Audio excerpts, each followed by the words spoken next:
Let's talk gratitude, Rich. Having an attitude of gratitude. A dear friend of mine, Brian Byro, we talk about it all the time. Why should we be grateful for what we have? Well, I think it's one of the foundations of, the universe is gratitude. There's a wonderful saying of, I'm trying to think of who does it, but you owe me. I think it's Rumi, where it talks about the sun.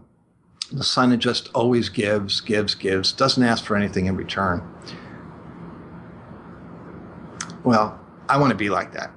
I want to be somebody who gives, and don't ask for anything in return, and look at gratitude as how it makes me feel to do that. And I've always been a polite person, and I'm sincere, so I always say thank you, I always say please, I always do those things. But I'm not sure I ever really felt gratitude the way it's described in a spiritual way. What I interpret the spiritual understanding of gratitude is that it's something that comes from very deep inside of you. It's a body awareness, it's a mind awareness, it's a spirit awareness. And what it does is it opens you to a complete set of doors that you will never get to if you don't have that attitude. It's not just your mind that has to, say thank you. It's not just your ability to accept and to receive and then to, give that gratitude. It's really a spiritual consciousness that it awakens inside of you when you really feel grateful for the things that you have, which doesn't mean that you don't still want things.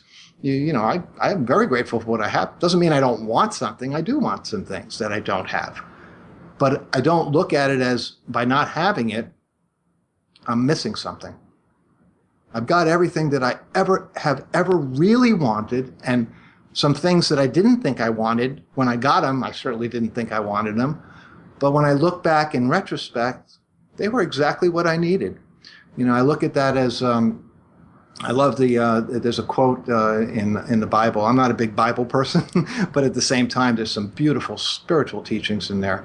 And there's a story about Moses at the burning bush, and how when he's talking to God, and God says, "You cannot see me, my face, but I'll put my hand over you, and as I pass, I will take my hand away, and you can see my back."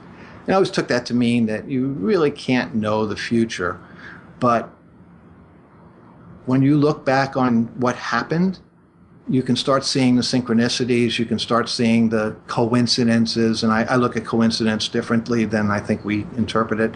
It's a coinciding.